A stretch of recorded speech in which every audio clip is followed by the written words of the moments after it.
Closing call में आपका स्वागत है। आपके साथ मैं हूं अभिषेक सतवर्तम और मुंबई स्टूडियो से मेरे साथ है मेरी सहयोगी मानसी दवे। बाजार में लगातार आज छठे दिन कमजोरी है। हालांकि निफ्टी बैंक थोड़ा थोड़ा सुधार दिखा रहा है। 80 अंक ऊपर निफ्टी बैंक इस वक्त है और उसकी वजह यह है कि एचडीएफसी बैंक से बढ़िया सपोर्ट आज है। एचडीएफसी बैंक में करीब करीब 1% के आसपास की तेजी है। अगर आप दिग्गज शेयरों में देखेंगे तो एचडीएफसी के अलावा रिलायंस का शेयर भी करीब 1.5% ऊपर है और कुछ चुनिंदा शेयर आयशर मोटर की अगुवाई में वो भी ऊपर आ रहे हैं। बावजूद इसके निफ्टी जो है वो है लाल निशान में। हल्की सी गिरावट वहां पर हमें दिख रही है। 23,550 के आसपास तक स्तर के आसपास कारोबार हो रहा है। हालांकि एक चीज अच्छी है बाजार में, वो है एडवांस डिक्लाइन का रेशियो। करीब 1450 शेयर है मजबूती वाले और उसके मुकाबले करीब 1200 शेयर इस वक्त गिरावट के साथ कर रहे हैं कारोबार। अब आगे 3 दिनों का लंबा वीकेंड है। सवाल यह है कि आपको पोजीशन बाजार में लेकर जानी है या नहीं जानी है। शेयरों में कहां पर कमाई के मौके बनेंगे, ट्रेड कहां पर आपको पक्के वाले बना लेने चाहिए। और उसकी वजह यह है कि देखिए धीरे धीरे ना अर्निंग सीजन हो गया है ओवर। इक्का दुक्का नतीजे और आएंगे हो सकता है। ऑफिशियली 15 तारीख तक पूरे का पूरा नतीजे आ जाने चाहिए। तो ऐसे में अब बिल्कुल स्टॉक स्पेसिफिक अप्रोच आपकी हो जाएगी। लेकिन अभी फिलहाल ये देख लेते हैं कि अगले 1 घंटे में इस शो में हम खास करने क्या वाले हैं। 2:35 पर हम लेकर आएंगे क्लोजिंग ट्रेड्स, यानी कि अपने एक्सपर्ट से जानेंगे आपके लिए कमाई के सौदे आज के लिए या फिर सोमवार के लिए कम से कम। ऑप्शंस के चैंपियन होगा 2:40 पर। मार्केट एट 3 बजे लेकर आएंगे, यानी कि बाजार खुलने के बाद कौन सी खबरें आई हैं और खबरों के दम पर कौन से शेयर रिएक्ट कर रहे हैं ये जानने की हम कोशिश करेंगे। इसके अलावा बीटीएसटी या फिर एससीबीटी ट्रेड होंगे 3:15 पर और इवेंट्स टू वॉच होगा 3:20 पर। लेकिन ये सारी चीजें लेकर आएंगे उसके पहले एक बार जरा देख लेते हैं कि बाजार की बड़ी बातें कौन सी हैं, स्क्रीन पर लेकर आएंगे। तो लगातार छठा सत्र आज गिरावट का। हालांकि कल के मुकाबले आज मतलब उतनी स्थिति खराब नहीं है, लेकिन यह है कि निफ्टी ऊंचाई से 125 अंक फिसलकर 23,550 के आसपास कारोबार कर रहा है। बैंक निफ्टी हरे निशान में है और बैंक निफ्टी के ज्यादातर जो शेयर है आज वो मजबूती दिखा रहे हैं एचडीएफसी बैंक की अगुवाई में। लेकिन ये इंडेक्स भी दिन की ऊंचाई से 450 अंक नीचे आकर कारोबार कर रहा है। तो कन्विक्शन की कमी कहीं ना कहीं जरूर है, क्योंकि कल 200 डीएमए भी हमने देखा था कि ब्रेक हुआ था। एफआईएस की सेलिंग लगातार चल रही है। रियल एस्टेट शेयरों में तेजी आ रही है। लगातार ये भी शेयर गिर रहे थे, लेकिन ओवरऑल रियल्टी 3% ऊपर है। आप देखेंगे डीएलएफ के शेयर में 2% के आसपास की तेजी है। इसके अलावा मैक्रोटेक यानी कि लोढ़ा डेवलपर वो शेयर भी 2% ऊपर है और रियल्टी इंडेक्स 1% ऊपर कारोबार कर रहा है। लेकिन कंजम्पशन वाले जो शेयर हैं वो फिर से आज प्रेशर दिखा रहे हैं। एफएमसीजी शेयरों में गिरावट दिख रही है। एचयूएल का शेयर करीब करीब 3% नीचे इस वक्त कारोबार करता हुआ दिख रहा है और हम देखते हैं कि नेस्ले का शेयर भी करीब 1.5% कमजोर है। ब्रिटानिया में भी 2-2.5% के आसपास की नरमी दिख रही है। टाटा कंज्यूमर का शेयर भी कमजोर है। लेकिन केमिकल शेयरों में तेजी है। दीपक नाइट्राइट करीब 5% ऊपर कारोबार कर रहा है। इसके अलावा हम देख रहे हैं कि कुछ चुनिंदा होटल वाले शेयर हैं या फिर चुनिंदा फार्मा वाले शेयर हैं, वहां पर भी आज मजबूती का रुख दिख रहा है। तो काम करते हैं, अपने एक्सपर्ट्स को जोड़ लेते हैं और उनसे समझते हैं कि बाजार में आपकी रणनीति इंडेक्स को लेकर क्या होनी चाहिए और उसके बाद हम जानेंगे कि शेयरों में आपके लिए कमाई के मौके कहां पर बन रहे हैं। हमारे साथ जुड़ गए हैं जलवन के ओशो कृष्ण हैं और एडलेटिक के आदित्य अरोड़ा हैं। ओशो और आदित्य, आप दोनों का बहुत शुक्रिया। स्वागत है टीना उस देश पर। आदित्य, शुरुआत आपसे करना चाहेंगे। आप जरा बताइए कि क्या होना चाहिए बाजार में इस वक्त रणनीति। हालांकि कल के मुकाबले थोड़ा सा हम देख रहे हैं कि इंप्रूवमेंट है। क्या करें अभी? इंडेक्स में कोई ट्रेड बन रहा है आपके हिसाब से? अच्छा, आदित्य हमारे साथ अभी नहीं जुड़ पाए हैं। शेर खान के कुणाल शाह हमारे साथ जुड़ गए हैं। कुणाल, बहुत शुक्रिया आपका समय देने के लिए। नमस्कार। बताइए क्या करें इंडेक्स में? कोई कॉन्ट्राबिट लेने का समय है या फिर अभी वेट कर लें और कम से कम इंतजार कर लें सोमवार तक का? Good afternoon. I think definitely इंतजार करना चाहिए सोमवार तक का, बट ट्रेंड अभी भी डाउन ही है। सेल ऑन राइज का अप्रोच है। काफी लोग एक्सपेक्ट कर रहे हैं कि 200 डीएमए है, वो शायद निफ्टी होल्ड कर देगा। बट मेरा मानना ये है कि डेटा जिस हिसाब से डेवलप हो रहे हैं, हम शायद 200 डीएमए को भी डिसाइसिवली ब्रेक करके और भी नीचे चले जाएंगे। सो मेरा मानना ये है कि निफ्टी डाउन साइड में 23,200 के लेवल्स को टेस्ट कर सकता है। सो वहां तक जाने की निफ्टी की अभी भी संभावना है। सो मेरा व्यू सेल का ही रहेगा। 23,800 एक रेजिस्टेंस जोन है। कोई भी पुल बैक आता है तो भी उसको यूटिलाइज करो सेल करने के लिए। 23,200 तक के लेवल में डाउन साइड में देख रहा हूँ। जहाँ तक बैंक निफ्टी की भी एक बात है, तो मैं कहना चाहूँगा कि बैंक निफ्टी ने 51,000 का सपोर्ट तोड़ दिया था। तो बैंक निफ्टी अपने 200 डीएमए को टेस्ट करने आ सकता है, जो है 49,700 के आसपास। सो बैंक निफ्टी में भी अप्रोच सेल ऑन राइज का ही रहेगा। कोई भी बाउंस मिलता है बैंक निफ्टी में, उसको यूटिलाइज करे। 50,500 600 एक स्ट्रॉन्ग रेजिस्टेंस जोन बन गया है। तो किसी भी उछाल पर बिकवाली की रणनीति इस वक्त कुणाल की तरफ से आती हुई दिख रही है।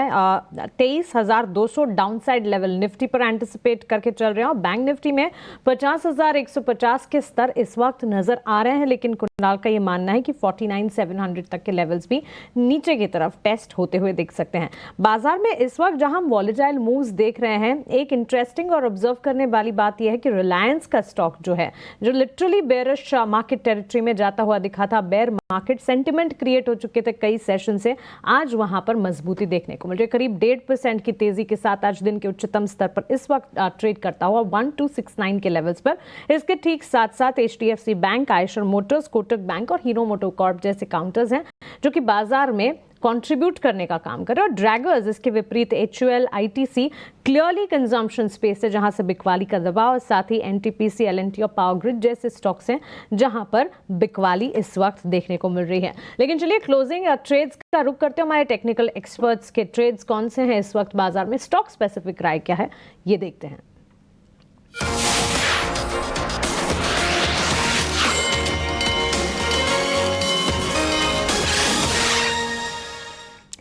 एंजल वन के technical and derivatives senior research analyst Osho Krishnan भी है हमारे साथ। गुड आफ्टरनून ओशो, बताइए कहां पर है आपकी नजर बाजार के सेंटिमेंट्स, वॉलेटाइल एक्शन में स्टॉक स्पेसिफिक अप्रोच क्या बताएंगे आप? Very good afternoon Mansi. Overall देखें तो मार्केट में जैसा बताया गया है कि मार्केट में अभी भी कन्विक्शन लैक कर रहा है। मार्केट अभी भी अपने 200 डे सिंपल मूविंग एवरेज के पास ही सस्टेन कर रहा है अभी आज के दिन पे। एंड अभी 3 दिन कंटिन्यूअस वीकेंड भी है, तो उसका भी एक प्रभाव देखने को मिलेगा मार्केट में। बट ओवरऑल जितने भी टेक्निकल पैरामीटर्स हैं वो यहाँ पे अगर हम देखें तो वो ओवरसोल्ड जोन पे तो पहुंच ही गए हैं, बट यहाँ पे अब हमें पॉजिटिव डाइवर्जेंस भी देखने को मिल रहा है। तो ओवरऑल मेरा मानना है कि मार्केट में हो सकता है आने वाले 1-2 दिनों में थोड़ा कंसोलिडेशन के बाद ग्रेजुअल अपमूव या पुल बैक दिखता हुआ स्टार्ट हो जाए। तो उसी के अकॉर्डिंगली मेरे टेक्निकल अप्रोच भी हैं। 2 रिकमेंडेशन है मेरा, दोनों बाई का ही है। सबसे पहला जो बाई का रिकमेंडेशन है वो आईटी स्पेस में से है। परसिस्टेंट में अगर हम देखें तो अपने हायर हाइज हायर लोज को कंटिन्यूअसली फॉलो करते जा रहा है, अभी भी अपने हाइज के पास ही सस्टेन कर रहा है। तो परसिस्टेंट में पहला बाई का रिकमेंडेशन है। ऑल्दो इस एक रेंज बाउंड रिकमेंडेशन है बाई करने के लिए। 5700 से 5720 के जोन में बाई करने की सलाह बन रही है परसिस्टेंट पे। एंड हायर लेवल्स पे 5980 से 6000 तक के टारगेट हमें पोजिशनल बेसिस पे देखने को मिल सकते हैं। वहीं शॉर्ट टर्म ट्रेडर्स के लिए एडवाइस रहेगी कि 5580 का स्ट्रिक्ट स्टॉप लॉस फॉलो करें, बिकॉज मार्केट का ट्रेंड अभी काफी ज्यादा वीक है। सेकेंड काउंटर जिसमें बाई का ही रिकमेंडेशन है रैमको सीमेंट्स। रैमको सीमेंट्स में देखें तो वीकली टाइम फ्रेम पे काफी स्ट्रॉन्ग पोजीशंस बने हैं एंड टेक्निकली भी काफी स्ट्रॉन्ग कैंडलस्टिक का फॉर्मेशन हुआ है। तो रैमको सीमेंट पे भी बाई का रिकमेंडेशन है। 890 से 900 का रेंज है जिसमें बाई करना है। 870 का बहुत स्ट्रॉन्ग सपोर्ट है, तो उसका स्टॉप लॉस मेंटेन करें। एंड आने वाले दिनों में नियर अबाउट 950 तक के टारगेट्स हमें रैमको सीमेंट्स में देखने को मिल सकते हैं। तो चलिए ओशो की तरफ से 2 कॉल्स और दोनों कॉल्स खरीदारी की, एक mid cap IT player Persistent System पर खरीदारी की राय और साथ ही Ramco cement. In fact cement channel check की अगर बात करें, नोमुरा की एक रिपोर्ट आई थी और ताजा चैनल चेक्स का ये भी मानना है कि पैन इंडिया नवंबर में प्राइसेस सो फार 8 रुपए प्रति बोरी ऑन मंथ ऑन बेसिस बढ़ोतरी देखने को मिली है। इसके ठीक बाद सीमेंट प्लेयर्स फोकस में भी रहे और इस वक्त हमारे एक्सपर्ट के रेडार पर रैमको सीमेंट 950 के टारगेट्स और दूसरा stock Persistent System. Kunal, good afternoon to you as well, thanks for giving your time. बताइए आपका स्टॉक स्पेसिफिक का फोकस आज कहां पर है? I think good afternoon. एक बाय और एक सेल आइडिया रहेगा। जैसे कि मैंने कहा कि मार्केट पे अभी भी थोड़ा व्यू बेयरिश साइड पे ही है। तो फर्स्ट एक सेल रिकमेंडेशन में कहना चाहूंगा वो बैंकिंग स्पेस से। जैसे कि हमने कहा कि बैंक निफ्टी अपने 200 डीएमए को टेस्ट करने आ सकता है, जो 49,700 के आसपास है। तो यहाँ पे हम इंडसइंड बैंक पे सेल की सलाह देंगे। हमने देखा है कि स्टॉक एक लोअर हाई लोअर लो फॉर्मेशन में इंटैक्ट है। डेरिवेटिव डेटा भी हम अगर ऐड कर दूं तो हमने फ्रेश ओपन इंटरेस्ट देखा है बिल्डअप होते हुए कॉल साइड में 1050 के कॉल स्ट्राइक प्राइस पे है और 1000 का जो पुट स्ट्राइक प्राइस है वहां पे ओपन इंटरेस्ट है, बट इवेंचुअली वो भी टूट जाएगा डाउन साइड पे। सो मुझे लग रहा है कि 1000 के भी लेवल को ब्रीच कर देगा। 990 के टारगेट्स रहेंगे डाउन साइड में, आपको स्टॉप लॉस रखना है 1050 का अपसाइड पे। दूसरा है वो आईटी स्पेस में से रहेगा, मुझे लगता है आईटी स्पेस काफी अच्छा करेंगे आगे जाके भी। और यहाँ से जहाँ पे पॉजिटिव स्ट्रक्चर बन रहा है वो है नौकरी में। नौकरी में आप देखोगे कि स्टॉक के कंसोलिडेशन के फेज में है, बट वीक मार्केट में कहीं ना कहीं एक स्ट्रेंथ विजिबल है स्टॉक में। तो यहाँ से अच्छा मूव नौकरी में आ सकता है। 7600 का आपको स्टॉप लॉस रखना है डाउन साइड पे। हायर एंड पे मैं 8000 से लेके 8200 के लेवल्स देख सकता हूँ। ये फोकस रेडार पर है हमारे दोनों ही एक्सपर्ट्स के। और कुणाल की माने तो एक कॉल बिकवाली की इंडसइंड बैंक में बिकवाली की रणनीति और दूसरी कॉल इन्फो एज पर खरीदारी की। इंडसइंड बैंक यहां से 990 तक के टारगेट्स नीचे की तरफ देखने को मिल सकते हैं और साथ ही इन्फो एज में 8000 का पहला लक्ष्य, दूसरा 8200 तक भी जाता हुआ दिख सकता है। क्लियरली आईटी स्पेस जो है डिफेंसिव के तौर पर बाजार को सपोर्ट करने का काम कर रहे थे एक आईटी, तो उसके साथ साथ हमने देखा बैंक्स एंड फाइनेंशियल्स, कुछ हद तक निजी बैंक क्षेत्रों में कुछ चुनिंदा बैंक्स और साथ ही फार्मा हेल्थ केयर डायग्नोस्टिक में भी अच्छे सेंटिमेंट्स बरकरार देखने को मिले। फार्मा हेल्थ केयर डायग्नोस्टिक की ही अगर बात करें, इप्का लैबोरेटरीज के नतीजे आते हुए दिखे। ओशो रेवेन्यूज के फ्रंट पर नंबर्स काफी अच्छे रहे, ऑलमोस्ट 16% के अपमूव वहां दिखे। इसके अलावा अगर आप देखेंगे मार्जिन जो है उसमें भी बढ़ोतरी देखने को मिली। All in all Nifty pharma index में इस वक्त भले ही हम कमजोरी देख रहे हैं, लेकिन लेबोरेटरी डायग्नोस्टिक स्पेस में जो चुनिंदा प्लेयर्स के नतीजे आ रहे हैं उसके ठीक बाद ये फोकस रेडार पर है। जी बिल्कुल, अगर इप्का लैब को भी देखें तो बहुत सिग्निफिकेंट फॉल नहीं आया है। ये भी एक डिफेंसिव के तरह ही एक काउंटर बिहेव किया है। हायर लेवल से अगर देखें तो मियर करेक्शन 120 पॉइंट्स का ही है देखने को मिला है इप्का लैब्स में। तो अभी भी अपने हायर स्टेचर को कंटिन्यू रखा है एंड अपने शॉर्ट टर्म मूविंग एवरेज के पास ही ट्रेड करते हुए नजर आ रहा है। इमीडिएट बेसिस पे अगर हम देखें तो 1480 से 1470 के पास काफी स्ट्रॉन्ग सपोर्ट है इसका। प्रीवियसली भी अगर हम देखें तो सितंबर एंड अक्टूबर फर्स्ट वीक एंड सितंबर लास्ट वीक में काफी दिनों तक कंसोलिडेट किया था 1480 के अराउंड। तो करेंटली वो काफी स्ट्रॉन्ग सपोर्ट के तौर पे देखने को मिल सकता है एंड एक्सपेक्टेड रहेगा कि यहाँ से साइडवेज टू पॉजिटिव मोमेंटम हमें इप्का लैब में देखने को मिले। तो ओवरऑल व्यू पॉजिटिव है, थोड़ा सा कंसोलिडेशन देखने को मिल सकता है, बट हायर लेवल्स पे जैसे 1580 को क्रॉस करेगा वापस से हमें एक प्राइमरी अप ट्रेंड में काउंटर जाते हुए दिखाई दे देगा।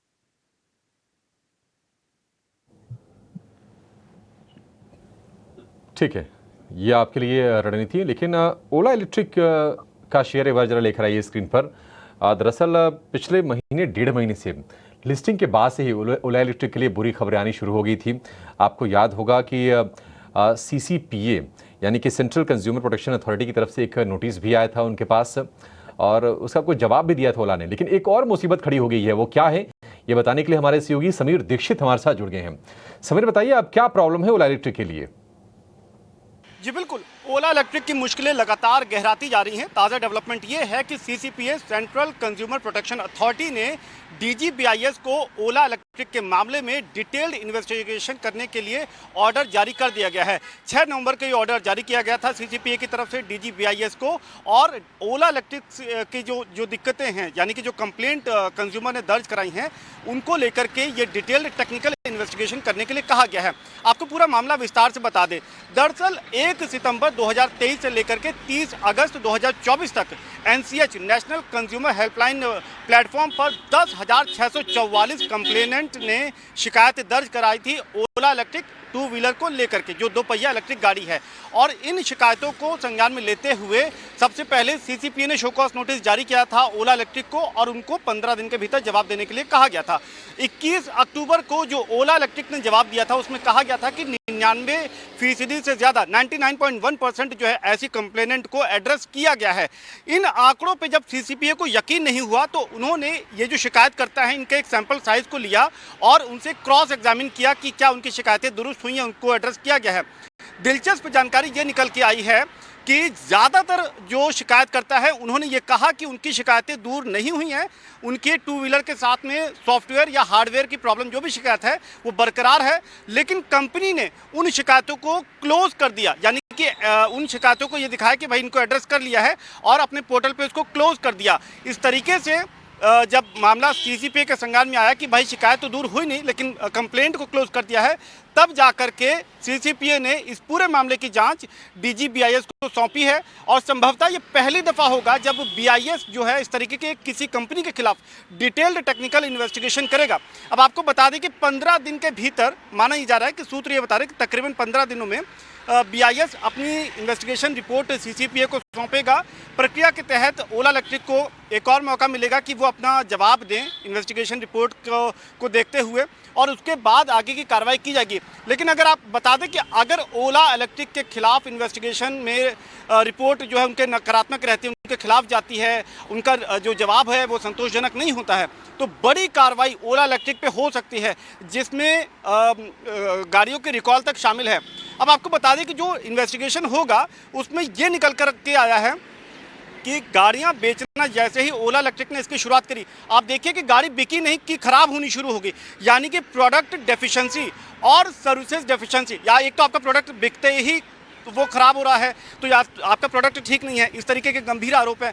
दूसरी बात यह है कि अगर प्रोडक्ट खराब हो रहा है और वो ठीक नहीं हो पा रहा है सर्विस सेंटर में, तो आपका सर्विस सेंटर ठीक नहीं है, पूरा इंफ्रास्ट्रक्चर ठीक नहीं है। तो ये दो गंभीर आरोपों को लेकर के deficiency in product and deficiency in services, ये जो दो बड़े एलिगेशन है, इनको लेकर के जांच होगी और उसके बाद देखा जाएगा कि क्या निकल कर के सामने आता है। लेकिन यहाँ पर ये आप मान लीजिए कि ओला इलेक्ट्रिक की मुश्किलें आने वाले वक्त में बढ़ सकती है, गहरा सकती है अगर इन्वेस्टिगेशन रिपोर्ट उनके खिलाफ जाती है।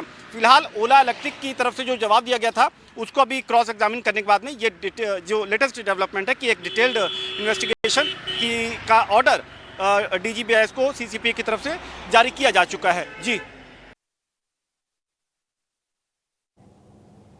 ठीक है, शुक्रिया समीर। तो ओला इलेक्ट्रिक ना सिर्फ जो ग्राहक है उनके लिए मुसीबत है, बल्कि जो उनके निवेशक हैं जिन्होंने शेयरों में पैसे लगाए थे वो भी परेशान हो गए, क्योंकि अब जो शेयर का भाव है वो इशू प्राइस के नीचे आ गया है।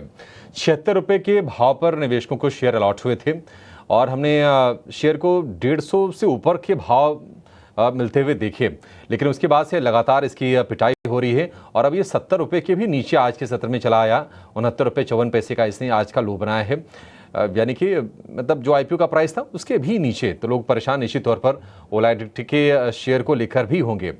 हालांकि 3 महीने ही लिस्ट हुए हैं इसको। ओशो कोई व्यू दे पाएंगे आप? थोड़ा मुश्किल सा सवाल है जी। देखिए, ओला इलेक्ट्रिक को अभी अगर हम देखें तो टेक्निकल लेवल्स पे ज्यादा सफाई डेटा है नहीं, बट जितना जैसे आपने बताया है कि अपने इशू प्राइस के नीचे आ चुका है, 52 वीक्स अभी कंप्लीट नहीं हुए बट अपने लाइफ टाइम लोज पे पहुंच चुका है इसका counter. And obviously news driven है, जब तक नेगेटिव न्यूज इसमें कंटिन्यू रहेंगे तब तक हो सकता है कि हमें इसमें कंटिन्यूटी लोअर एंड पे देखने को मिल सकती है। हायर लेवल से देखें तो बिल्कुल एक स्ट्रॉन्ग सेल ऑफ आया है टेक्निकल लेवल्स पे। तो यहाँ से जब तक एक रिलीफ नहीं मिलता है on the basis of news या फिर यहाँ पे थोड़ा कंसोलिडेशन टेक्निकल चार्ट पे, तब तक बेटर है कि इस काउंटर से साइडलाइंस मेंटेन करके ही रहें।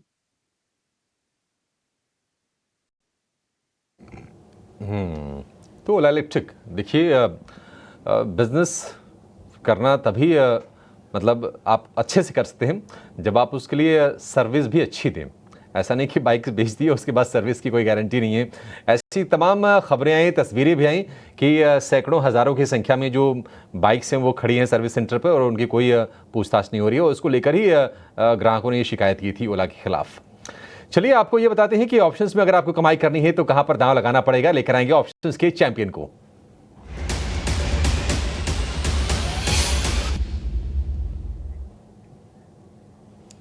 चॉइस ब्रोकिंग के कुणाल परार हमारे साथ हैं। कुणाल जी, बहुत शुक्रिया आपका समय देने के लिए। बताइए, ऑप्शंस में ट्रेड करके कैसे पैसे बनेंगे, क्या करेंगे? पुट खरीदेंगे, कॉल खरीदेंगे?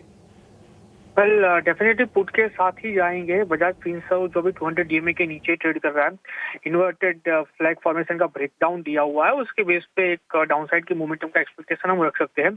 बजाज फिनसर्व का 1640 का पुट खरीदने की राय रहेगी, जो अभी 26 रुपये 50 पैसे पे चल रहा है। 15 रुपये का एसएल रखेंगे। टारगेट 36 रुपये से लेकर 50 रुपये तक का टारगेट है। मैक्सिमम लॉस जो है वो 5750 है और मैक्सिमम प्रॉफिट जो है वो 11750 होने के चांसेस है।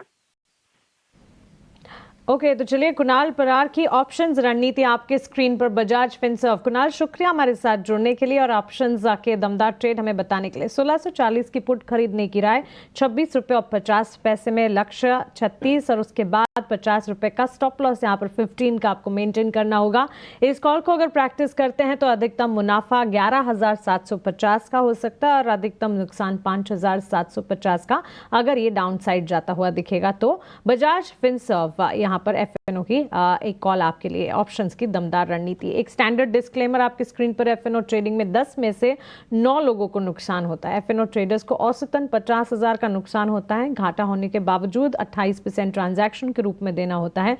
मुनाफा होने पर 15 से 50% ट्रांजैक्शन के रूप में खर्च होता है। तो क्लियरली एफएनओ ट्रेडिंग पर एक्सचेंजेस की ये जो राय है इस पर ध्यान दीजिए और सही सोच विचार और रिसर्च करने के बाद ही अपने सलाहकार एडवाइजर्स से पूछने के बाद ही इन कॉल्स में एंटर कीजिए, एफएनओ में ट्रेड कीजिए। ये राय आपके लिए। इस बीच 23,531 के स्तर पर हम देख रहे हैं बिकवाली का दबाव निफ्टी में हावी होता हुआ। निफ्टी के साथ साथ बैंक निफ्टी भी दिन की शुरुआत के बाद हमने देखा सेकेंड हाफ में बैंक निफ्टी अपने आप को संभालने की कोशिश जरूर कर रहा था, लेकिन इन स्तरों पर अगर आप देखेंगे निफ्टी के मुकाबले स्थिति ठीक है, लेकिन वहां पर भी जो कह सकते हैं कि सटल ट्रेंड देखने को मिल रहा था वहां से गिरावट 50,133 के लेवल्स पर इस वक्त महज 50 अंकों की मजबूती इस वक्त देखने को मिल रही है। हमारे 2 और एक्सपर्ट्स हमारे साथ जुड़ गए हैं, उनका स्वागत करते हैं। एक तो हमारे साथ एडलिटिक के फाउंडर और multi asset research analyst Aditya Arora जुड़ गए हैं और साथ ही अब हमारे साथ Rahul Ghosh founder and CEO hedged and algorithm powered advisory platform से भी जुड़ गए हैं। राहुल, आदित्य, आपका स्वागत है 18 आवर्स स्वदेश पर। शुरुआत राहुल एक बार आपसे करना चाहेंगे, सेंटिमेंट्स को देखते हुए जिस तरह के ट्रेंड इस वक्त मार्केट में नजर आ रहे हैं, ट्रंकेटेड वीक का हफ्ते का आखिरी कारोबारी सत्र कहां पर है आपकी नजर? क्लोजिंग ट्रेड्स क्या होंगे आपके? Good afternoon. तो 2 दिन पहले जब मैं मॉर्निंग शो में था मैंने एक शॉर्ट का तो फिर से जिक्र किया था कि 23,950 के नीचे शॉर्ट फिर से ट्रिगर हुआ और 200-250 पॉइंट नीचे की तरफ आराम से मिल सकता है। वो व्यू बिल्कुल इंटैक्ट रहता है और ट्रेड्स की अगर स्पेसिफिकली बात करें तो 23,400 के नीचे फिर से निफ्टी को शॉर्ट कर सकते हैं। अभी नो ट्रेड जोन में आया है निफ्टी। रिपीट 23,400 के नीचे फिर से शॉर्ट कर सकते हैं निफ्टी को। 23,400 के नीचे शॉर्ट, 23,500 पे स्टॉप लॉस और 23,200 का टारगेट रख सकते हैं। स्टॉक स्पेसिफिक इंडियन होटल्स पे आज का रिकमेंडेशन है। Indian hotels current market price पे बाय कर सकते हैं। आज टॉप गेनर्स में से है इंडियन होटल्स। 725 का स्टॉप लॉस रख सकते हैं। 760 और 765 का टारगेट आप एक्सपेक्ट कर सकते हैं शॉर्ट टर्म में। पर तो सेंटिमेंट्स जो है लगातार हमारे टेक्निकल एक्सपर्ट्स आपको बता ही रहे हैं ऑन अ शॉर्ट साइड, या कह सकते हैं यहाँ से गिरावट और गहराने की संभावना नजर आ रही है। लेकिन इंडियन होटल्स एक और कॉल खरीदारी की हमारे एक्सपर्ट की तरफ से आपको मिलती हुई। तो clearly persistent, Ramco cement 2 calls थी खरीदारी की हमारे टेक्निकल एक्सपर्ट्स की तरफ से। इंडसइंड बैंक और इन्फोएज, इंडसइंड बैंक में बिकवाली की राय और साथ ही इन्फोएज में खरीदारी की राय थी और अब एक और इसमें जुड़ता हुआ इंडियन होटल्स। तो खरीदारी की कॉल्स हैं आपके पास और इंडसइंड बैंक एक बिकवाली की। आदित्य, आपका भी स्वागत है। Thanks for giving your time. बताइए कहां पर है आपकी नजर, क्लोजिंग ट्रेड्स क्या होंगे? Very good afternoon. देखिए बाजार थोड़ा सा वॉलेटाइल चल रहा है, इसके चलते मेरी नज़र डिफेंसिव काउंटर्स पे ही जा रही है। तो उसमें से एक बहुत अच्छा कैंडिडेट है इप्का लैब्स। काफ़ी कंसोलिडेशन के बाद आज स्टॉक में एक फ्रेश स्ट्रेंथ देखने को मिल रही है। अच्छा वॉल्यूम पार्टिसिपेशन है तो इसको बाय किया जा सकता है। 1542 में बाय कर सकते हैं। 1480 रहेगा स्टॉप लॉस और टारगेट रहेगा 1600 का। टारगेट्स को ध्यान में रखे इप्का लैबोरेटरीज। अभी थोड़ी देर पहले हम इप्का लैबोरेटरीज की बात भी कर रहे थे और हमने एक टेक्निकल कॉल भी जाना था हमारे टेक्निकल एक्सपर्ट की पैनल से और अब यहाँ पर आदित्य की भी मोहर लगती हुई इप्का लैबोरेटरीज पर 1600 तक के टारगेट्स यहाँ पर देखे जा सकते हैं। डाउन स्टॉप लॉस आपको 1480 का लगाना होगा। ओशो, आपका शुक्रिया अदा करेंगे। Thank you so much for giving your time और आपकी टेक्निकल कॉल्स बाजार पर अपना आउटलुक हमारे साथ शेयर करने के लिए। Have a nice weekend to you. चलिए एक छोटे से ब्रेक के लिए यहाँ पर हम रुक रहे हैं, लेकिन ब्रेक के उस पार कुणाल, आदित्य, राहुल तीनों हमारे साथ जुड़े हैं। उनसे स्टॉक स्पेसिफिक मोमेंटम पर कितनी सारी बातचीत है, आप बने रहें।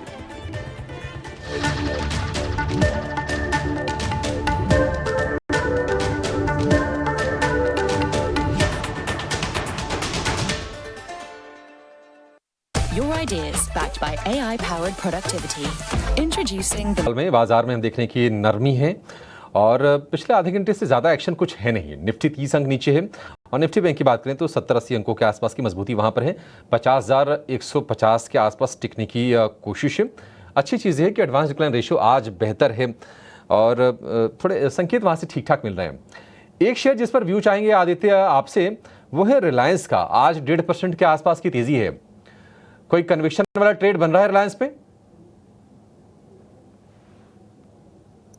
बिल्कुल, देखिए स्टॉक अपने इम्पोर्टेंट सपोर्ट को छू के एक बाउंस बैक कर रहा है, तो यहाँ से नेगेटिव नजरिया नहीं बन रहा है, एक बाउंस बैक का नजरिया बन रहा है। तो रिलायंस को बाय कर सकते हैं 1270 में।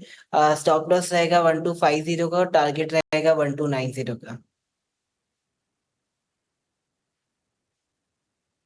ठीक है, रिलायंस को लेकर ये व्यू। एक और शेयर जिस पर व्यू चाहिए, क्योंकि हम देख रहे हैं कि आज केमिकल वाले स्पेस में ना थोड़ी थोड़ी सी रौनक है। दीपक नाइट्राइट 5.5% ऊपर है। आरती इंडस्ट्रीज में 2.5% के आसपास की तेजी है। राहुल जी, आप बताइए, कहीं कोई स्टॉक आपके रडार पर आ रहा है जहां पर तेजी का सौदा ले सकते हैं? एक्चुअली दीपक नाइट्राइट का चार्ट मैं थोड़ी देर पहले ही देख रहा था और देख रहा था कि जो रेजिस्टेंस पॉइंट है वो वीक है या स्ट्रांग है और एक लॉन्ग ट्रेड ले सकते हैं कि नहीं। अनफॉर्चुनेटली नहीं, एक एनगल्फिंग पैटर्न बना है, डिमांड जोन से बना है, तो थोड़ा अपसाइड मोमेंटम दिख सकता है, बट 2700 के आसपास ये मोमेंटम फिजल हो सकता है। तो बिल्कुल शॉर्ट टर्म के लिए यस, एक शॉर्ट बाउंस आ सकता है, बट मीडियम या लॉन्ग टर्म के लिए अभी तक it is not out of the woods. जो डाउनवर्ड ट्रेंडिंग चैनल है, जो बहुत सारे स्टॉक्स में ये पैटर्न आजकल दिख रहा है, वो अभी तक इंटैक्ट है। तो वेरी शॉर्ट टर्म के लिए यस, मीडियम और लॉन्ग टर्म के लिए नो।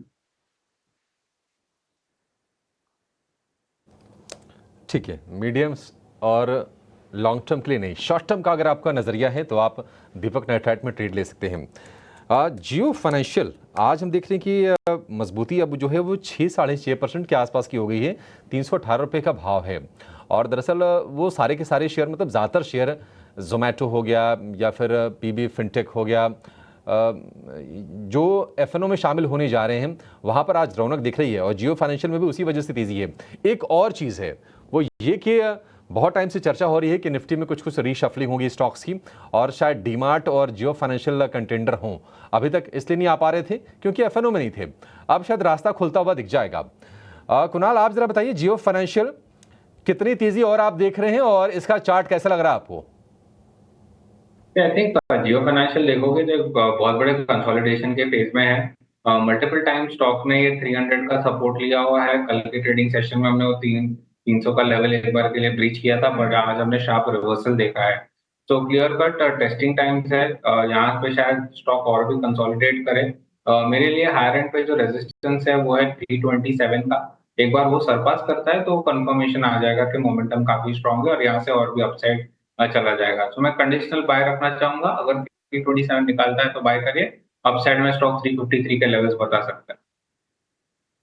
बिल्कुल, ये इनफैक्ट एफएनओ इंक्लूजन वाले जो सारे के सारे स्टॉक्स है उसमें अच्छा खासा मोमेंटम है ही, जैसे कि अभिषेक भी बता रहे। जियो फाइनेंशियल सर्विसेज फोकस रेडार पर है और यहाँ से 320 340 है। उसके बाद उन्हें लॉन्ग टर्म प्ले अगर देखें, ब्रोकरेजेस का ये भी मानना है कि 400 तक के टारगेट्स भी यहाँ पर देखने को मिल सकते हैं। लेकिन Paytm, Zomato, PB Fintech, BSC, Jio finance, of course Avenue Supermart, ये सारे के सारे एफएनओ इंक्लूजन वाले स्टॉक है। ऑफकोर्स ये विद इफेक्ट फ्रॉम 29 नवंबर होने जा रहा है, लेकिन इस खबर का एक इम्पैक्ट है जो कि इन सारे के सारे स्टॉक्स में इस वक्त रिफ्लेक्ट होता हुआ दिख रहा है। इस बीच जो चुनिंदा कंपनियों के नतीजे अब आने बाकी हैं। ऑलमोस्ट रिजल्ट सीजन खत्म हो चुका है, लेकिन कैश मार्केट की चुनिंदा कंपनी जिनके नतीजे आने हैं वो एक एक कर आपके स्क्रीन पर लगातार हम टिकर के जरिए भेज रहे हैं, दिखा रहे हैं। लेकिन साथ साथ सेक्टर स्पेसिफिक बाजार की चाल और मिड कैप और स्मॉल कैप को देखना चाहिए, क्योंकि निफ्टी, बैंक निफ्टी में जहां हम देख रहे हैं वॉलेटाइल ट्रेंड है, लेकिन मिड कैप स्मॉल कैप में एक्शन इस वक्त नजर आ रहा है। ब्रॉडर इंडिसेस हैं जहां पर स्टॉक स्पेसिफिक मूवमेंट्स आपको दिखेगी। Realty, auto services, financial services, IT, ये सारे के सारे प्लेयर्स हैं जो कि इस वक्त सेक्टर स्पेसिफिक बाजार में कुछ दमखम दिखा रहे हैं। लेकिन इसके ठीक विपरीत मेटल, फार्मा, पीएसयू बैंक और एफएमसीजी स्पेस है जो कि बैक सीट पर आज बैठे हैं। आईटी स्पेस में भी देखिए चुनिंदा मिड कैप आईटी प्लेयर्स है जहां पर आपको, यानी कि ब्रॉडर मार्केट्स में आपको मौके मिल जाएंगे।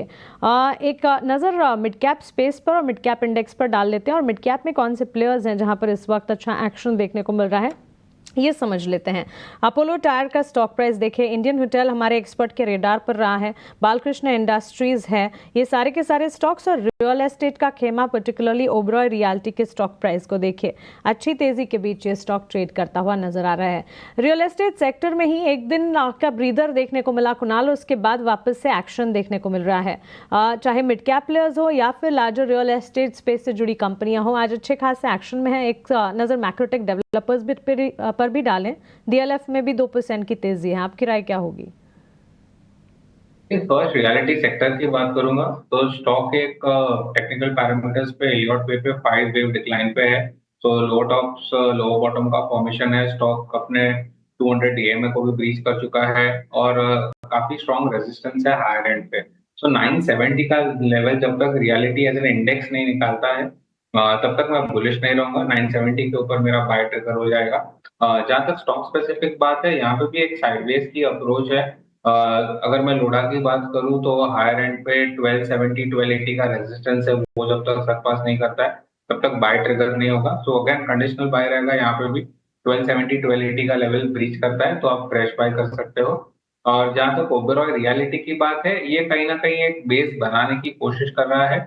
अगर स्टॉक कल के ट्रेडिंग सेशन में, यानी कि मंडे के ट्रेडिंग सेशन में, अगर आज का हाई सरपास कर देता है तो आपके लिए एक बाय ट्रिगर हो जाएगा जो स्टॉक को 2060 तक के लेवल तक भी लेके जा सकता है। सो दोनों रियलिटी एज अ स्पेस में अभी वेट एंड वॉच है। कंडीशनल बाय रहेगा, फर्स्ट पिक रहेगा Oberoi realty and second pick Lodha रहेगा, बट दोनों में कंडीशनल बाय। आज की रणनीति इस वक्त पूरे के पूरे पैक पर अपनानी और कंडीशनल बाय की इस वक्त कॉल, तो क्लियरली इसे अपने वॉच लिस्ट में रखा जाए। समय आने पर यहाँ पर पोजीशंस ली जा सकती है। लेकिन ऑटोमोबाइल स्पेस है, निफ्टी ऑटो इंडेक्स में हम देख रहे हैं करीब आधे % की तेजी, और नतीजों और ब्रोकरेजेस के पुलिस रिपोर्ट का एक असर है जो कि आयशर मोटर्स के चार्ट्स पर आदित्य देखने को मिल रहा है। 6% की तेजी है। दूसरी तिमाही में कंपनी के रेवेन्यूज में करीब 8% का इजाफा दिखा था। गोल्डमैन सैक्स की पॉजिटिव रिपोर्ट है, सिटी की खरीदारी की राय है, 5400 तक के टारगेट्स भी यहाँ पर एंटिसिपेट किए जा रहे हैं। 6% की मजबूती पर टेक्निकली इसके चार्ट्स आपको कैसे नजर आते हैं?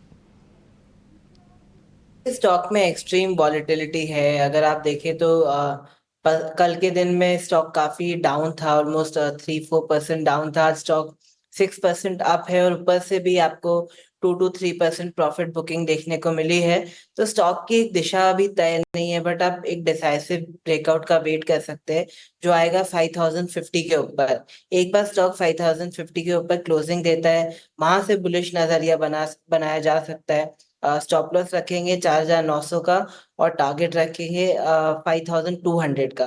बट ध्यान रखें स्टॉक का जो बुलिश नजरिया है वो 5050 के ऊपर ही ट्रिगर होगा। अभी स्टॉक ट्रेड कर रहा है 4872 पे।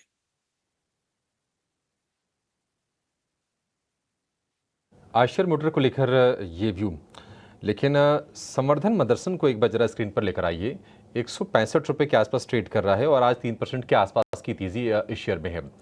राहुल जी, 200 रुपये के ऊपर के भाव हुआ करते थे मदरसन के, और ऊपर के भी टारगेट सुझाए जा रहे थे, लेकिन बाजार ने कह सकते हैं कि पूरा का पूरा स्ट्रक्चर बिगाड़ के रख दिया। आज की तेजी को किस तरह से आप देख रहे हैं और क्या कोई ट्रेड का मौका बन रहा है संवर्धन मदरसन में? अच्छा, माफ कीजिए, मैं आयशर मोटर्स का चार्ट देख रहा था। संवर्धन मदरसन पे नहीं, इतने बड़े फॉल के बाद इतना छोटा मूव 165 के आसपास चल रहा है। 3% का मूव कुछ सिग्निफाई नहीं करता है। दूसरी बात यह है कि 170 के आसपास एक रेजिस्टेंस पॉइंट है, 180 के आसपास रेजिस्टेंस पॉइंट है। ऐसा कोई कन्विक्शन मेरे ख्याल से नहीं है कि बाय कर सके जब तक मोमेंटम वापस नहीं आता। ठीक है, कन्विक्शन वाला ट्रेड इसमें बन नहीं रहा है। HBL पावर सिस्टम आप जरा चेक कीजिए आदित्य। हालांकि ऊपरी स्तर से अगर आप महीने भर में देखेंगे तो 12-14% ये भी शेयर नीचे आया हुआ है। इसमें क्या कोई ट्रेड बन सकता है या फिर इसको भी अवॉइड करें, क्योंकि अभी 1-2 दिन के मूव से क्या ही कह पाएंगे?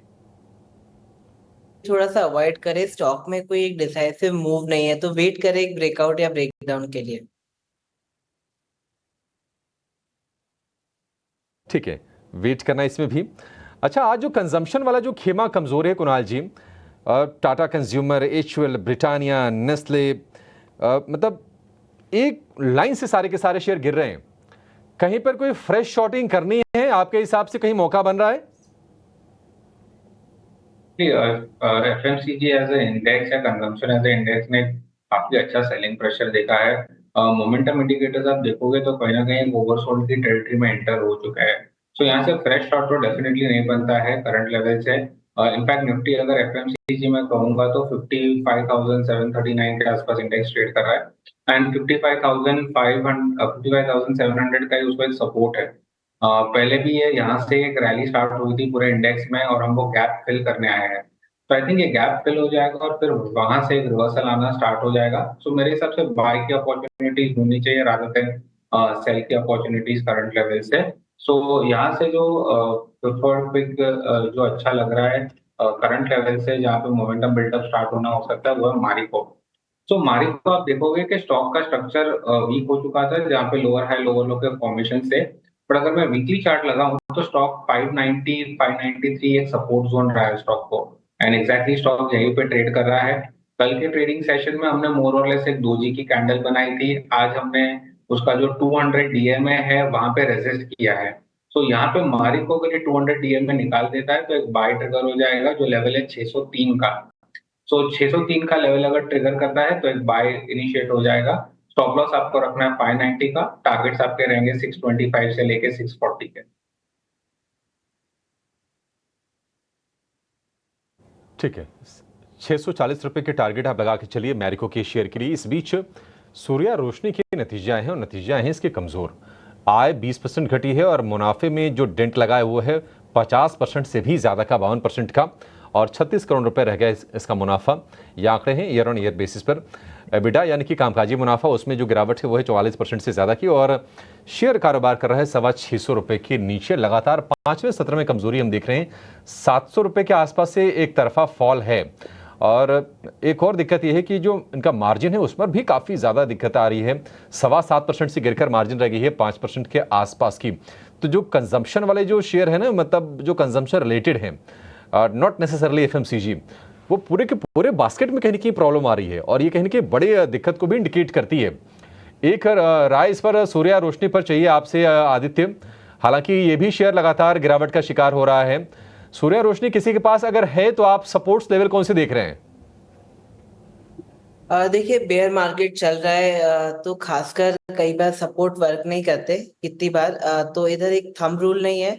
बट ओवरऑल स्टॉक में अभी बेरिश ट्रेंड चल रहा है। जो अच्छा सपोर्ट स्टॉक का आ रहा है वो आ रहा है 555 पे, और उसके ऊपर जो सपोर्ट आ रहा है वो आ रहा है 600 पे। तो ये दो इम्पोर्टेंट सपोर्ट है। बट मैं फिर से ये बात कहूंगा कि जब सपोर्ट पे स्टॉक आए, एक बार आप रीअसेस करिए, रिव्यू करिए कि स्टॉक एक्चुअली सपोर्ट ले रहा है कि नहीं, क्योंकि बाजार का ओवरऑल माहौल थोड़ा सेलिंग बेरिश व्यू का चल रहा है।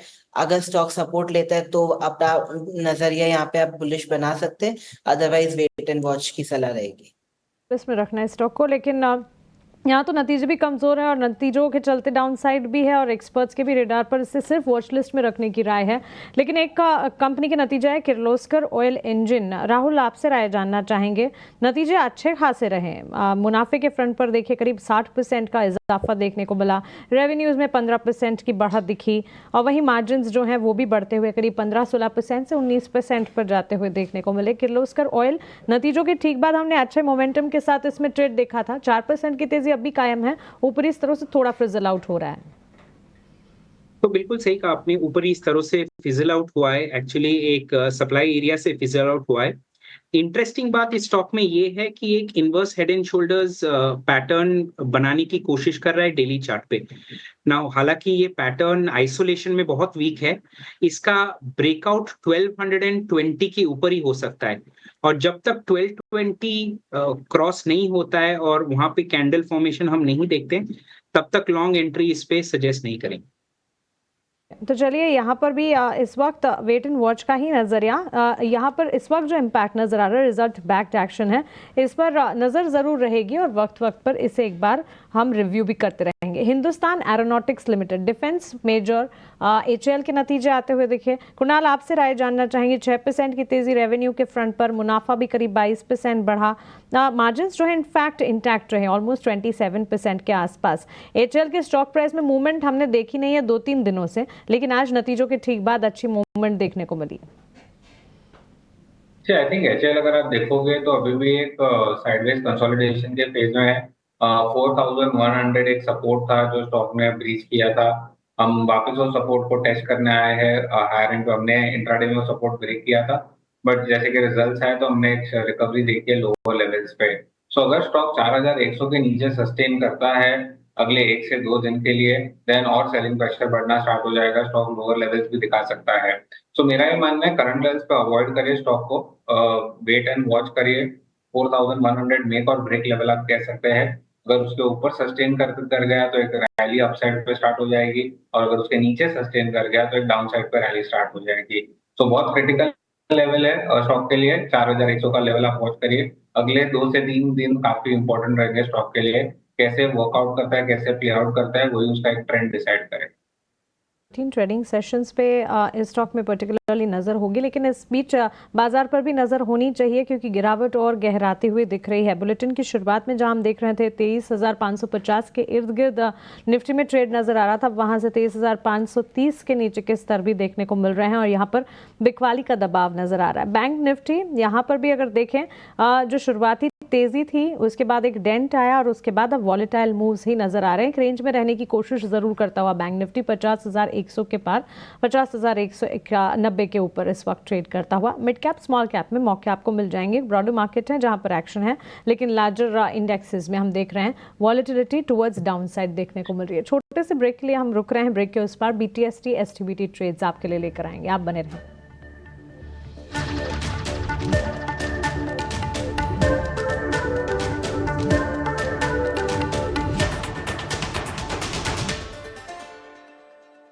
It's time for freedom like never before. करीब 100 अंकों पर, और निफ्टी की बात करें हल्की सी कमजोरी है 18-20 अंकों के आसपास की, और इसकी वजह यह है कि आज जो दो बड़े दिग्गज हैं HDFC बैंक और रिलायंस, उनसे सपोर्ट मिला बाजार को। इनफैक्ट अगर हम सेंसेक्स की अगर बात करें तो रिलायंस वहां पर टॉप गेनर है, करीब 100% के आसपास की मजबूती रिलायंस के शेयर में हम देख रहे हैं फिलहाल। आप देखिए 16-17 अंकों की हल्की सी नरमी रह गई है। इस बीच EID पैरी के नतीजे आ गए हैं। मुनाफा 161% बढ़ा है, 592 करोड़ रुपए के आंकड़े आए हैं क्वार्टर ऑन क्वार्टर बेसिस पर, यानी कि तिमाही आधार पर। एबिडा यानी कामकाजी मुनाफा ये डबल हो गया है, 972 करोड़ रुपए एबिडा आया है कंपनी का, और प्राइमा फेसी नतीजे ठीक ठाक लग रहे हैं। अच्छी चीज़ ये है कि मार्जिन भी कंपनी की बढ़ी है, 7.25% से बढ़कर 10.5% के आसपास के मार्जिन EID पैरी ने क्लॉक किए हैं। एक राय आपसे इस पर चाहिए आदित्य, EID पैरी जरा चेक करके बताइए कितनी तेजी और देख रहे हैं शेयर में आप? देखिए EID पैरी में भी आज जो कारोबार है एकदम लिमिटेड और सीमित दायरे में ही है। 1.4% स्टॉक ऊपर है, तो स्टॉक में कोई बेहतरीन स्ट्रेंथ मुझे अभी नहीं दिख रही। एक बार स्टॉक रेजिस्टेंस क्रॉस करे, ब्रेकआउट दे, फिर यहाँ पे एक पॉजिटिव नजरिया बनाएंगे for a breakout. Right now stock में वो स्ट्रेंथ मिसिंग है जो ये चाहिए इस वॉलेटाइल बाजार में। ठीक है, स्ट्रेंथ मिसिंग है। देखिए जब बाजार ढीला होता है ना तो लोगों का जो कह सकते हैं बॉडी लैंग्वेज, हमारी भी आप जोड़ लीजिए चाहे हमारे एक्सपर्ट्स की भी, मतलब ऐसा लग रहा है कि बाजार में मन ही नहीं लग रहा हो। जो काम हम रोज करते हैं ना उसमें भी लगता है कि नहीं, थोड़ी सी अनमने ढंग से जवाब भी आते हैं। खैर, बाजार की जो गिरावट है इस पर ना सरकार की भी नजर है, और सिर्फ बाजार की गिरावट पर नहीं, चूंकि सुपर पावर कहा जाता है अमेरिका, कहीं ना कहीं दुनिया भर की पॉलिसीज और जियोपॉलिटिकल जो चीज़ें होती हैं उसको मैनेज करने काम करता है, और वहाँ पर नई सरकार का गठन होने वाला है। डोनाल्ड ट्रंप ने राष्ट्रपति चुनाव में जीत हासिल की है, तो बाजार में गिरावट पर और अमेरिका में नई सरकार को लेकर भारत की सरकार की राय क्या है, इस पर डिटेल के साथ हमारे सहयोगी सुमित चतुर्वेदी जुड़ गए हैं। सुमित, बहुत ही दोनों के दोनों बड़े क्रूशियल मसले हैं और लोग जानना चाहते हैं कि सरकार क्या सोच रही है इन मसलों पर। बताइए क्या कुछ चल रहा है सरकार के अंदर? और शेयर मार्केट में गिरावट है, पर इससे कोई बहुत बड़ी चिंता का विषय नहीं है। ऐसे टॉप सूत्र बताते हैं कि ऐसा कोई बहुत बड़ा पैनिक का विषय नहीं है। इसमें ये जो एक करेक्शन है नॉर्मल हेल्दी करेक्शन है, इसमें कोई बड़ा पैनिक होने की ज़रूरत नहीं है।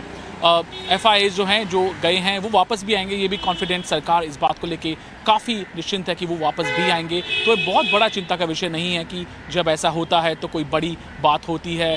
जनरली अगर करेक्शन ज़्यादा रहे तो बड़े जो मंत्रालय हैं वहाँ पे गलियारों में बातचीत काफ़ी होती है कि क्या किया जाए आगे और क्या हो रहा है। हालांकि इसमें कोई बहुत बड़ी पैनिक की बात नहीं है। सरकार लॉन्ग टर्म निवेशक जो है उनके लिए काम कर रही है और सरकार जानती है कि बहुत बड़ा चीज़ इसमें पैनिक करने की चीज़ नहीं है। हालांकि दूसरा मुद्दा है ट्रंप की प्रेसिडेंसी यूएस में लेकर जो पिछले कुछ दिनों में घटित हुआ है, इससे ये कह सकते हैं कि टैरिफ वॉर नई तरह से छिड़ सकती है। ये कुछ एप्रीहेंशन है सरकार की, पर ये वेट एंड वॉच मोड में है सरकार अगर ट्रंप प्रेसिडेंसी की बात करें। दूसरी बात ये कि ट्रंप प्रेसिडेंसी के आने से कुछ फायदे भी हो सकते हैं भारत को, और इस सब के बारे में अभी देख रही सरकार वेट एंड वॉच मोड में है। पर जो करंट करेक्शन हुई है मार्केट में उस पर कोई भी बहुत बड़ी चिंता का विषय नहीं है, ऐसे सरकारी सूत्रों का कहना है। ठीक है, शुक्रिया सुमित। बिल्कुल, मतलब ठीक है, 10% बाजार नीचे आया है। थोड़े से वैल्यूएशंस को लेकर फ्रॉथ बन गए थे मार्केट में, वो करेक्शन हो रहा है, लेकिन सरकार इससे चिंतित नहीं है। और जहां तक नई ट्रंप प्रशासन की बात है तो उसमें थोड़ी टैरिफ को लेकर थोड़ी सी टेंशन ज़रूर है, लेकिन बाकी मौके भी बनेंगे, ऐसा सरकार का मानना है। चलिए 3:20 हो गए हैं और अब ये समझ लेते हैं कि आपके लिए BTST या फिर STBT के मौके कहाँ पर बनेंगे। लंबा एक्सटेंडेड वीकेंड है, थोड़े सोच समझ के ट्रेड लेने पड़ेंगे। इसमें हमारी एक्सपर्ट्स मदद करेंगे और आपसे करेंगे राहुल जी आपसे। बताइए BTST या फिर STBT? आई थिंक STBT ही आएगा आपके साथ, आपकी तरफ से। नहीं, BTST है, बट एज आपने बिल्कुल राइटफुली कहा कि लॉन्ग वीकेंड है, sometimes it's just better to enjoy the long weekend and not take overnight positions. एक स्टॉक का मैं जिक्र करूंगा, गोदरेज एग्रो का। गोदरेज एग्रो अगर आप देख रहे हैं 740 के ऊपर या एटलीस्ट 738 के ऊपर क्लोजिंग मिलता है तो एक लॉन्ग इनिशिएट कर सकते हैं यहाँ पे, क्योंकि एक ब्रेक होगा अपसाइड पे, तो 738 के ऊपर लॉन्ग इनिशिएट कर सकते हैं। छोटा स्टॉप लॉस 730 का गोदरेज एग्रो पे, टारगेट 750 और 760 का रख सकते हैं फॉर मंडे। 750 760 तक के टारगेट छोटे स्टॉप लॉस के साथ गोदरेज एग्रोवेट में खरीदारी। BTST की कॉल इस वक्त आती हुई। कुणाल, आपसे जानना चाहेंगे आपकी तरफ से BTST STBT क्या ट्रेड्स होंगे?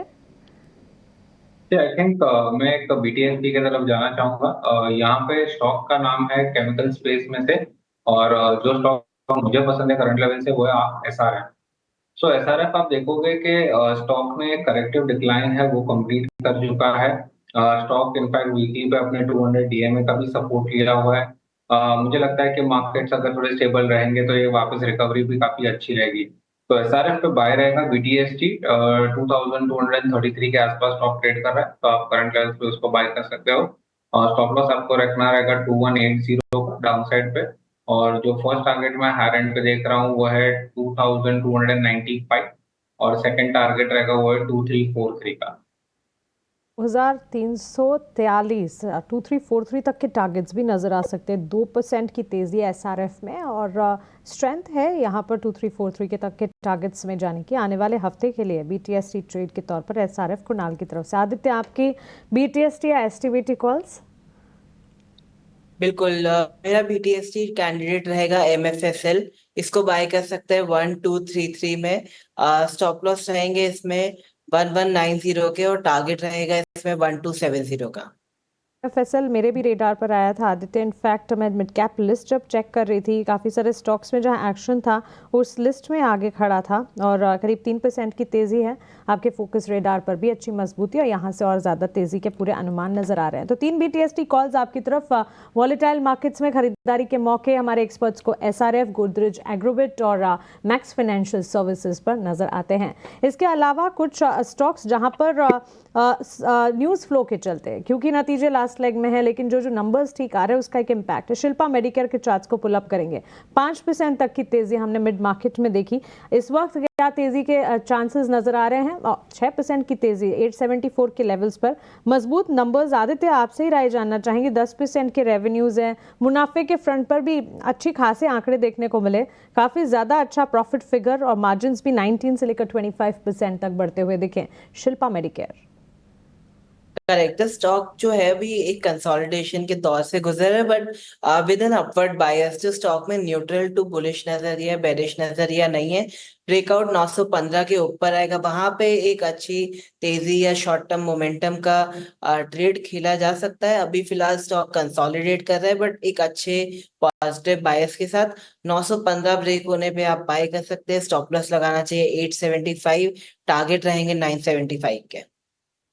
वक्त इस हफ्ते के मार्केट के ट्रेंड को अगर समझने की कोशिश करेंगे ना, भले आज मार्केट अपने आप को संभालने की कोशिश ज़रूर कर रहा है, लेकिन ये हफ्ता पूरा का पूरा बेहद वॉलेटाइल रहा। देखिए, एक तो ट्रंकेटेड वीक था, उसके अलावा 4 महीने के निचले स्तर हमने देखे। कल जो ब्लड बाथ देखने को मिला, कल जो भारी गिरावट देखने को मिली, सारे के सारे रिकॉर्ड्स तोड़ते हुए बाजार ने जो गिरावट झेली, उसके ठीक बाद ये एक बड़ा सवाल था कि आज बाजार उठ पाएगा कि नहीं। अच्छी बात है, काबिले तारीफ है कि वहाँ से सेंटिमेंट्स जो हैं थोड़े ही सही लेकिन सुधरते हुए दिखे। वहाँ से और ज़्यादा गिरावट अगर गहराती तो फिर बहुत बड़ी कंसर्न हो जाती, क्योंकि 3 दिन की छुट्टी इस वक्त हमारे आगे खड़ी है। डिक्लाइंस जो है लगातार हम देख रहे हैं, हफ्ता दर हफ्ते। मिड कैप और स्मॉल कैप में भी अब हम देख रहे हैं निचले स्तरों पर बिकवाली ही। IT स्पेस है जो कि बाजार को संभालने का काम कर रहा है। फार्मा में भी हम देख रहे हैं वॉलेटाइल एक्शन, लेकिन डिफेंसिव के तौर पर इसे भी आप अपनी लिस्ट में जहां पर सपोर्ट्स मिल रहे हैं ऐड जरूर कर सकते हैं। मेटल सेक्टर 2 महीने के निचले स्तरों पर। PSU बैंक में भी 2 वीक्स की गेनिंग स्ट्रिक जो है वो स्नैप होते हुए दिखे। सो क्लियरली कहीं से भी ऐसा कोई स्ट्रॉन्ग सेंस नहीं बन रहा था कि बाजार में कहां पर एंट्री पॉइंट ढूंढे। इनफैक्ट सवाल ये था कि इन स्तरों पर क्या एंट्री पॉइंट ढूंढनी चाहिए या नहीं। अभी भी हिदायत वही रहेगी कि कॉशियस नजरिया जरूर बनाकर चलें। लेकिन इसमें स्विगी, जोमेटो, कल के सेशन में बाजार में हमने जहां मेजर डाउनफॉल देखा, इनफैक्ट कुणाल, एकमात्र स्टॉक जो कल एक्शन दिखा रहा था वो Swiggy, for of course obvious reasons हमने देखा अच्छा action because of the listing, लेकिन वो एक्शन आज बिल्कुल विपरीत जाता हुआ। 8% की गिरावट। स्विगी के चार्ट्स आई एम श्योर कम है और वहां पर डेटा पॉइंट्स नहीं है हमारे पास, लेकिन जोमेटो ब्रोकरेजेस की माने तो दोनों के कंपैरिजन में जोमेटो ज्यादा पसंद आता है। आपकी राय क्या होगी? डेफिनेटली, जैसे हमने कहा कि स्विगी का डेटा काफी कम है तो एनालाइज करना डिफिकल्ट टेक्निकल चार्ट्स पे, बट जोमेटो ये कहीं ना कहीं एक पॉजिटिव मोमेंटम दिखा रहा है। फर्स्टली FNO में आ रहा है तो वहाँ पे पॉजिटिव मोमेंटम आना स्टार्ट हो चुका है। प्लस स्टॉक का अपने हायर लेवल्स पे सस्टेन कर रहा है। 260 जो उसका रेजिस्टेंस था उसके ऊपर सस्टेन हो रहा है। सो क्लियर कट एक ब्रेकआउट है वॉल्यूम्स के साथ। मुझे लगता है आगे जाके स्टॉक शॉर्ट टर्म बेसिस के ऊपर 284, 285 के लेवल्स भी बता सकता है। तो जब तक 260 के ऊपर सस्टेन करता है तब तक बाय का अप्रोच रहेगा। 260 का ही आपको स्टॉप लॉस रखना है। 270 करंटली चल रहा है, 285 के लेवल्स रहेंगे हायर एंड। 260 रुपए का स्टॉप लॉस, 280 रुपए तक, 80-85 रुपए तक ये शेयर जा सकता है। जोमेटो का आज बढ़िया तेजी आज इसमें बन रही है, 4.4% के आसपास की। FNO में इंक्लूजन की खबर से तमाम शेयरों को बूस्ट मिला है। बाजार बंधनों में 2.5-3 मिनट के आसपास समय रह गया है। अब कोई ट्रेड नहीं लेंगे। अब जरा एक बार समराइज कर लेते हैं कि आज हुआ क्या है। देखिए, आज अगर हम आज की अगर इस हल्की सी गिरावट अगर मान लें अगर निफ्टी में, हालांकि 12-13 अंकों की है, हो सकता है कि जो क्लोजिंग बेसिस पर हरे निशान में आपको बिल्कुल दिख जाएगी। निफ्टी बैंक में ज़रूर आज 100 अंकों के आसपास की तेज़ी रही है, लेकिन इस पूरे हफ्ते, अब चूंकि 4 दिन का ही हफ्ता रहा ये, कल तो छुट्टी है शुक्रवार को, 2.5% के आसपास की गिरावट निफ्टी में हो गई है। ब्रीच हुआ 200 DMA का लेवल भी कल के सत्र में। और अगर हम अपने निफ्टी के रिकॉर्ड हाई से देखें, 26,270-80 के आसपास के आंकड़े हैं, वहाँ से 10-11% के आसपास की फॉल निफ्टी में स्ट्रेट आ चुकी है। निफ्टी बैंक थोड़ा सा कम गिरा है, थोड़ा सा कम चला भी था, उसके चलते भी हम ये देख रहे हैं, लेकिन मुश्किलें तो हैं। आज अगर हम कुछ अच्छी चीज़ें अगर बाजार में खोजें तो बैंक निफ्टी के अलावा अगर आप देखेंगे, एडवांस डिक्लाइन रेशियो 1400 शेयर आज चढ़ के बंद हुए हैं और उसके मुकाबले करीब 1200 शेयर आज कमजोरी वाले रहे हैं। निफ्टी बैंक में आज सुबह जब बाजार खुला था तो सारे के सारे शेयर हरे निशान में दिख रहे थे, 12 के 12। अब बंद होते होते मामला ये हुआ है, चूंकि निफ्टी बैंक भी ऊपरी स्तर से 350-400 अंक नीचे आकर क्लोज दे रहा है, तो 6 शेयर तेजी वाले हैं और 6 शेयर ही गिरावट वाले हैं निफ्टी बैंक में। HDFC bank, Kotak bank, ICICI bank, ये कुछ बैंक्स हैं जहां पर आज हरे निशान में कारोबार हुआ। लेकिन बंद होते होते हम देख रहे हैं कि SBI का मूड थोड़ा सा खराब हुआ, लाल निशान में शेयर आ गया है। हालांकि 800 रुपये के ऊपर टिकने की कोशिश कर रहा है। सरकारी बैंकों में PNB, बैंक ऑफ बड़ौदा, यहाँ पर भी आज हमने कमजोरी वाले ट्रेड देखे हैं। लेकिन रिलायंस कमजोरी के बाद आज थोड़ी सिस्टम दिखाता हुआ दिखा है। 1% ऊपर ये बंद होने जा रहा है। इसके अलावा HDFC बैंक में 1% के आसपास की तेज़ी हम देख रहे हैं। हालांकि आखिरी के घंटे में थोड़ा सा ऊपरी स्तरों से ये शेयर भी ऊपर से नीचे आता हुआ दिख रहा है। 1691 रुपये के आसपास का भाव है। जो तेज़ी रह गई है वो बहुत मुश्किल आधे % के आसपास की रह गई है। उसके अलावा अगर हम कुछ और शेयरों की बात करें तो टेक महिंद्रा में करीब 1% के आसपास की तेज़ी रही। कोटक बैंक में तेज़ी रही। आयशर आज लीड किया, नतीजों से तो कोई ज़्यादा उम्मीद नहीं थी, लेकिन जो ब्रोकरेज की कमेंट्री थी वो पॉजिटिव थी। उसके चलते शेयर 6-6.5% की बढ़िया क्लोजिंग देखी जा रहा है। हीरो मोटर के शेयर में भी लगातार पिटाई के बाद आज 2% के आसपास की हम राहत देख रहे हैं। और एंसिलरी स्पेस में अगर आप देखेंगे तो अपोलो टायर के शेयर में 4-4.5% के आसपास की तेज़ी रही। इंडियन होटल्स को लेकर हमारे एक्सपर्ट्स बुलिश थे। आज 3% के आसपास की तेज़ी पर ये शेयर बंद होने जा रहा है। और केमिकल वाले स्पेस में दीपक नाइट्राइट हो गया और UPL हो गया, आरती इंडस्ट्रीज़ हो गया, ये कुछ शेयर रहे जहां पर आज हमने बढ़िया वाली तेज़ी देखी है। रियल एस्टेट शेयर भी आज एक्शन में रहे। ओबरॉय रियल्टी, DLF, मैक्रोटेक, वहां पर आज हमने तेज़ी निश्चित तौर पर देखी है। तो देखिए बाजार बंद होने जा रहा है, क्लोजिंग बेल बज चुकी है और निफ्टी जो हम क्लोज होता हुआ देख रहे हैं वो बमुश्किल अभी 2 से 3 अंकों की गिरावट, एक सपाट वहाँ पर हम कारोबार देख रहे हैं। दिन के ऊपरी स्तर से देखेंगे थोड़ी निराशा ज़रूर होगी, लेकिन हाँ गनीमत बस ये है कि ठीक है 23,550 के आसपास निफ्टी क्लोज दे रहा है। और निफ्टी बैंक की जो तेज़ी रही है वो रही है 127 अंकों की आसपास की। कंजम्पशन का आज मूड ख़राब रहा। तमाम बड़े share HUL, Britannia, Nestle, Tata consumer, ITC, ये तमाम शेयर आज कमज़ोरी के साथ बंद हुए हैं। चलिए शो को यहीं पर समाप्त करेंगे। और राहुल जी आपका बहुत शुक्रिया आज समय देने के लिए। कुणाल जी आपका बहुत शुक्रिया। और आदित्य आपका भी थैंक यू बोलेंगे आज इस शो में जुड़ने के लिए और शेयरों के साथ साथ बाजार पर भी अपनी राय हमारे दर्शकों के साथ शेयर करने के लिए। फिलहाल मानसी को और मुझे दीजिए इजाज़त, लेकिन आप बने रहिए 18 स्वदेश के साथ। नमस्कार।